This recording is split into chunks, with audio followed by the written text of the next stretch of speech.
So then I ended up buying one of those, foldable military shovels. So now I can dig the ditches wherever I want the next time it happens. I have a hammer in there, I've got rope, I've got tent pegs, I've got... when you go camping in a tent, one of the things that you normally do is you wash your dishes after you eat. Well, wherever we've gone camping, usually there's a plug for the sink where you go and you wash your dishes at the station. Well, one time there wasn't. So you know what I ended up picking up that is now in my tote? It's one of those rubber round things that's about this big, and it just stays in my tote the whole time because, it's part of the gear. Have you ever had times when things haven't gone the way that you wanted? I remember we had a hole in our air mattress. It was 9 o'clock at night. We were just outside of Boston, and we had no clue as to what was going to happen. The great thing is that they have stores that are open until 11 to 12 o'clock at night down the road, 20 minutes. So we found that out. What about last year when we went to PEI? It was windy the whole time. And it blew down our tent, it blew down our structure, it blew down other people's tent structures. And we have now a collapsible and folding out tent that will not collapse on us because it is strong. Any windstorm could take it. It was the time that we went up to Kujipukak. The back window on our Jetta imploded. Yeah, imploded, okay? And so then we had to go and, get that fixed. We get lost occasionally, journeys. Jesus was on a journey into Jerusalem. And there were many people around him who felt that the journey did not go according to plan. But we know that it all proceeded just the way that God had planned. You see, God's plans and our plans, a lot of times, they can be different. And that's where courage, faith, and trust enter in. You see, last week we looked at the transformation of Zacchaeus, which happened as Jesus entered into Jericho, a town about 32 kilometers away from Jerusalem. He is that close. And through the course of that week before, coming from Zacchaeus' home, heading towards Jerusalem, they ended up going through two little communities called Bethany and Bethage, where Mary and Martha and a guy by the name of Lazarus lived. And it was there that Jesus actually brought Lazarus back from the dead. 4 days in the tomb he was. Think about that. Their plans didn't go as they thought that it would either, because they had sent word to Jesus. He could have healed him if he wanted to before he even was dead. But he waited, it says. And then he came. And then he rose him from the dead. This is where Jesus,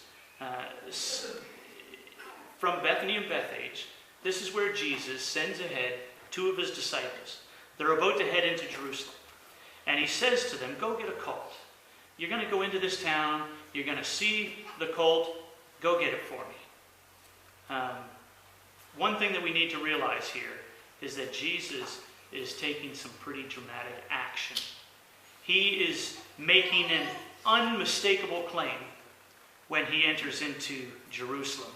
He is claiming to be the Messiah, which is no little claim. It's not like he's saying, I'm a dad of this family. He's not saying that I'm, a husband. He is saying, I am the Messiah. I am the chosen one of Israel. I am God's anointed king. And today, I want to share with you 4 things that I saw this week within this account of Jesus coming into Jerusalem. Things that we can learn and apply to our own lives. And so first, we look at the fact that Jesus carefully planned his entry. This was no sudden event. He didn't just wake up one morning as he's staying with Mary and Martha. Lazarus, they had a big celebration. Lazarus was back. He didn't just wake up that morning and say, well, I think we ought to go into Jerusalem. They've got a Longhorn steakhouse in there, and I think I'd really like to have a piece of meat. That wasn't like that. He planned it. If we go back to Luke chapter 9, Jesus takes Peter, James, and John, and it says that he goes up onto the mountain to pray.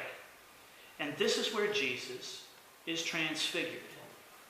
This is where his very countenance, it says, is changed.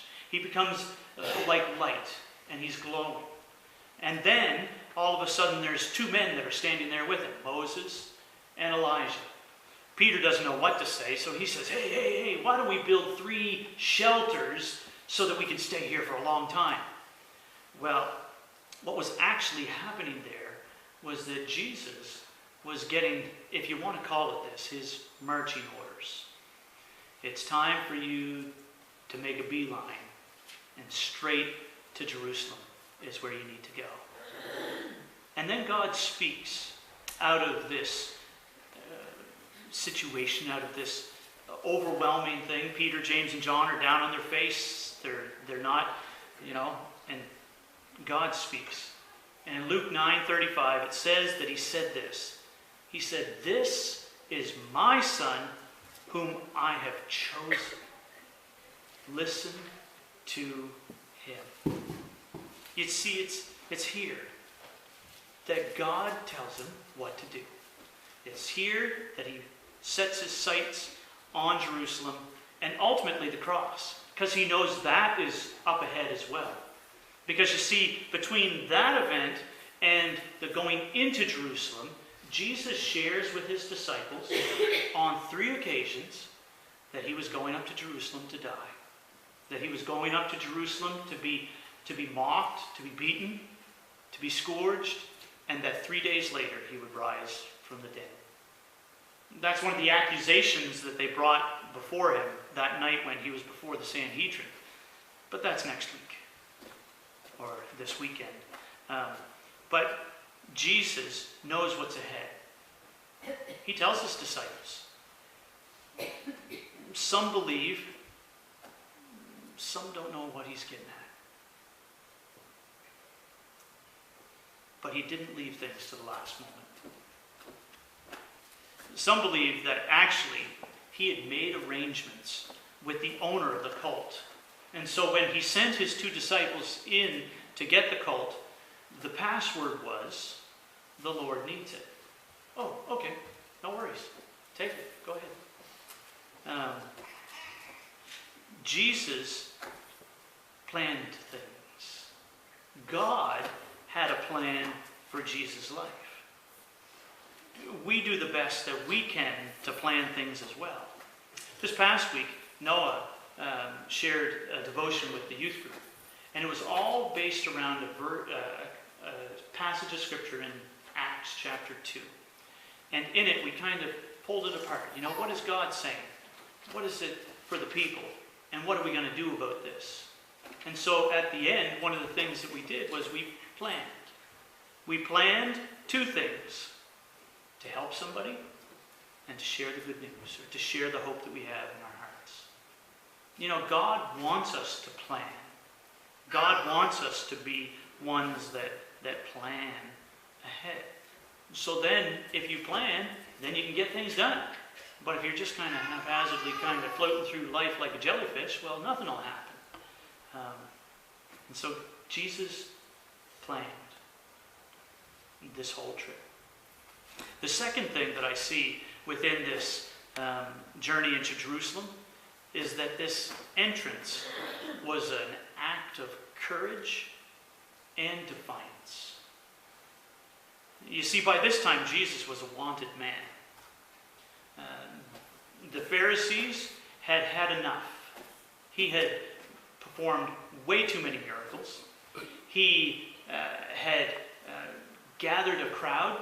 Some believe that crowd on that morning could have been 400 to 1,000 people that were coming with him into Jerusalem. He came in defiant. But the Pharisees were mad. They wanted his head. And they had made plans to try to get him. And to this, I mean, any natural person, what would you do if you knew that you were a wanted man? Would you come in on a colt where everybody could see, or would you slip in the back door and head into Jerusalem so that you could kind of sneak in and not get caught? That might be what we do, but not Jesus. He enters in such a way as to focus all the attention on him. He takes center stage. You see, it's an amazing thing to think of, that this beautiful outlaw, our Jesus, deliberately rode into the city in such a way that all eyes were on him. This was straight up courage. This was glorious defiance. Throughout history, we've seen many people who have led courageous and defiant lives. This week, I thought of Harriet Tubman. Harriet Tubman escaped from slavery in 1849, and she immediately became involved when she came into Canada into what they called the abolitionist movement. She organized meetings, she spoke against slavery, and that wasn't enough for Harriet Tubman. She decided that she needed to bring others to freedom. And so she returned to the South secretly, and she gathered slaves to bring them to freedom. It was a huge risk on her, because if she got caught, she would have been thrown back into slavery, or maybe killed as an example to other potential runaways. But not only did she return to the South that one time, she went back 19 times. And eventually she rescued over 300 fellow slaves. And each trip became more risky as slave catchers were on the alert for her. But each time she embarked on the journey, and each time with God's help, she confessed she evaded the authorities. You see, a couple of verses that she grabbed a hold of and owned and lived were Joshua chapter 1:9, where it says, "Have I not commanded you?" What? Let's read this together. "Be strong and courageous. Do not be afraid. Do not be discouraged, for the Lord your God will be with you wherever you go." I know Jesus knew this as well. He was a rabbi. He had memorized the Old Testament. He knew this verse. He knew these words. And he lived these words of courage and defiance. In Philippians 4:13, it says this. Let's again read this together. "I can do all things through him who gives me strength." Think of that. I can do all of this, through him who gives me strength. Question for you. Who needs courage today? Which of us needs courage today in moving ahead, in going forward? And where do you get your courage from? Jesus came. It was planned. It was courageous. It was deliberate. He also came deliberately claiming to be a king, to be the king.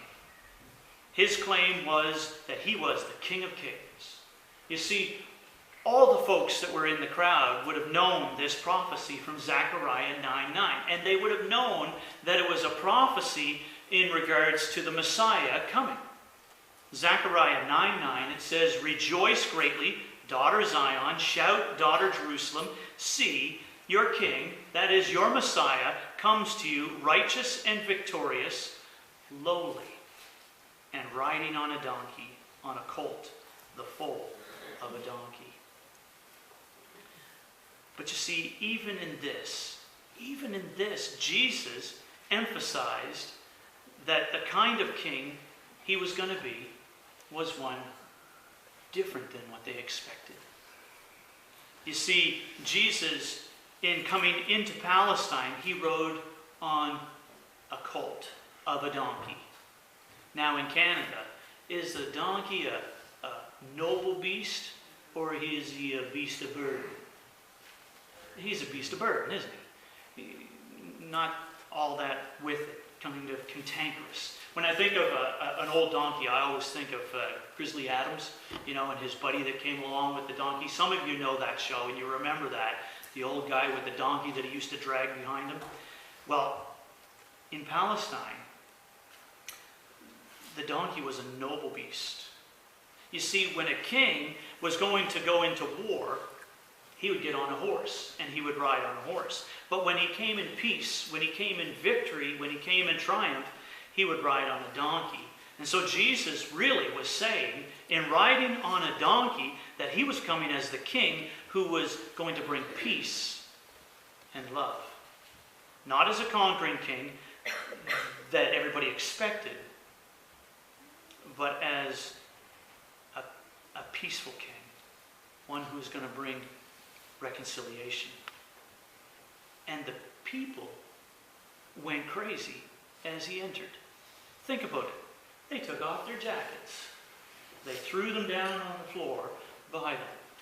They ended up, getting these branches, and they were waving them. I mean, he was coming in as, a conquering king. They were expecting him to do some amazing things, and, the Pharisees got a little upset. I found out this week that down in Nisswa, Minnesota, they have an interesting thing that they do. A fellow by the name of Per Nelson shares this. He says, my sister's a pastor in Nisswa, Minnesota, and this is where they hold a popular race. It's called the Nisswa Turtle Race. And it happens every Wednesday evening, all summer, from the beginning of July to the end of August. And the people of Nisswa and the surrounding communities, they come to the same place. It's a designated parking lot for the weekly race. It's big excitement and big business. Vendors, they rent turtles. If you go on and you Google Nisswa turtle races, you can get all kinds of pictures. It's really kind of neat. But there's this one picture that I didn't put up, but it's a picture of buckets with turtles in it, just all kinds of buckets with turtles. And so some people, they rent their turtles. Some people, they sell turtle products. And fans gather early so that they can get a good seat. They place their chairs and their blankets in the best viewing sites. And last summer, in one contest, think about this, 435 turtles raced in over 15 heats. And the way that the race works is, if you can see this picture, okay, there's actually a circle, and they all gather inside the circle. And then there's an outer circle that's 6 feet out from it, okay? And then when Biff, the announcer, calls the turtles to their mark, and he gives them the go, the crowd goes wild. People stand, they jump, they wave their hands in the air. They're yelling at these turtles to go, doing something that's unturtle-like. The excitement grows, and finally it reaches a climax, a boiling point, when the preliminary winners all gather for their championship race. And the people go crazy. But amid all the unrestrained shouts and cheers, the first turtle crosses the finish line, and the winning trainer receives, guess what the big prize is? $5. $5. Oh, along with a turtle necklace, of course. What an uncharacteristic frenzy of emotion for the normally reserved folks of northern Minnesota. Jesus, as he's coming into town, the people are cheering. They're going crazy. They're waving the branches. They're shouting. It doesn't say that they're, here he comes. Yep, there he is. No, it says that they're shouting and praising. And the Pharisees, they've already got a bee in their bonnet to begin with. The Pharisees, in Luke 19, 39 and 40, it says this, that some of the Pharisees in the crowd said to Jesus, "Teacher, rebuke your disciples." And he says, "I tell you, if they keep quiet, the stones will cry out. You see, the Pharisees didn't want someone challenging their power and authority. And they didn't want a revolt that would see the Roman army come down on them. And so they asked Jesus to keep his people quiet. But Jesus said that if the people were quiet, he said the stones would immediately cry out. Why? Not because Jesus was setting up a powerful political kingdom, but because he was establishing God's eternal kingdom. A reason for the greatest celebration. God coming in flesh, going to the cross, being raised from the dead. Jesus deliberately claimed to be the Messiah on this day. And the fourth thing I see is that Jesus, in coming in, it was one last appeal. It was one last appeal to the people. He was pleading through his actions for the people to come to him, to embrace him as the suffering Messiah. You see, before the hatred of men had engulfed him, he confronted them with this last invitation of love. I have come in love. I have come to show you God's kingdom. A fellow by the name of George Host, he shares this story. He says, a wealthy man and his son lived to collect rare works of art. And they had everything in their collection. They had from Picasso to Raphael. They would often sit together and they would admire the great works of art. And when the Vietnam conflict broke out, his son went to war. He was very courageous and he died in a battle while rescuing another soldier. The father was notified. He grieved deeply for his only son. About a month later, just before Christmas, there was a knock at the door. A young man stood at the door with a large package in his hand, and he said, "Sir, you don't know me, but I'm the soldier for whom your son gave his life. He saved many people, many soldiers that day, but it was me that he was carrying to safety when a bullet struck him in the heart, and he died. He often talked about you and how you love art. And so, he says, I know this isn't much. I'm not really a great artist, but I think your son would have wanted me to give this to you." And so the father opened the package, and it was a portrait of his son, painted by the young man. He stared at it in awe as to the way that the soldier had captured the personality of his son in the painting. The father was so drawn to the eyes that his own eyes welled up with tears. He thanked the young man and offered to pay him for the picture, of course, but he said, "Oh no, sir, I could never repay what your son did for me. It's a gift." The father hung the portrait over his mantle. It was the prize. And so every time a visitor came into his home to take a look at some of his artwork, he always took him to the portrait of his son first and showed them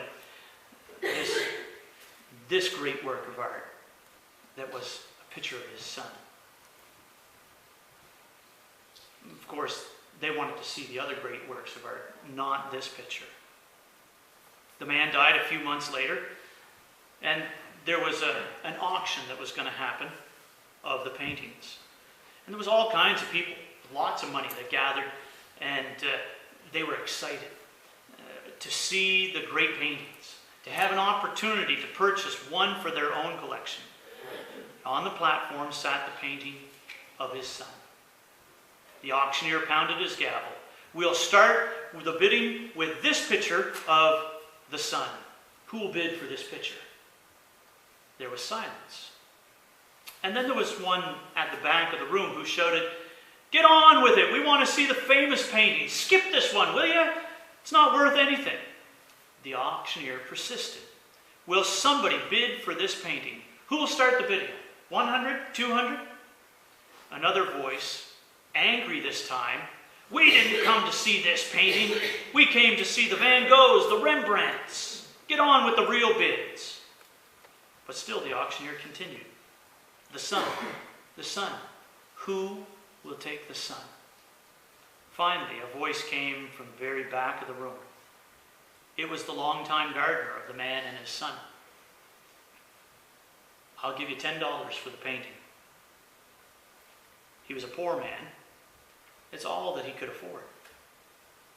We have $10. Who will bid 20? Who will give more than 10? Another voice from the crowd, give it to him for $10. Let's get on with the auction. Let's get to the masters. $10 is the bid. Won't somebody bid 20? The crowd was becoming angry. They didn't want the picture of the son. They wanted the more worthy investments for their collection. The auctioneer pounded the gavel. Going once, going twice, sold for $10. A man in the second row then shouted, now let's get on with the real stuff. The auctioneer laid down the gavel and he said, I'm sorry, the auction's over. What about the rest of the paintings? They said. I'm sorry. When I was called to conduct this auction, I was told of a secret stipulation in the will. I was not allowed to reveal that stipulation until this time. You see, the only painting on sale today was the painting of the sun. And whoever bought that painting would inherit the entire estate, including the paintings. The man who took the sun gets everything. You see, God gave us his son 2,000 years ago. He came in as a triumphant king. People shouting, giving praise, because they thought that he was the king that was going to take out the Romans. At the end of the week, they're shouting, crucify him. Crucify him.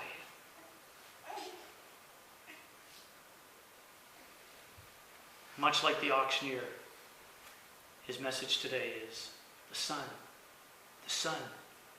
Who will take the son? Because you see, whoever takes the son, well, we receive life, don't we? We get everything. In John 3:16, it's a verse we all know. I want us to read it together.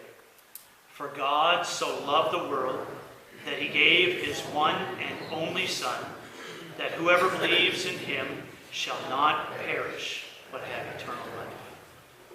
You see, when Jesus came into Jerusalem, he was saying at least 4 things that I've brought to you today. He came because it was planned. He planned his entry. His entry was an act of courage and defiance. It was deliberately claiming to the people who had gathered there that he was the Messiah, that he was the king. And it was that last appeal.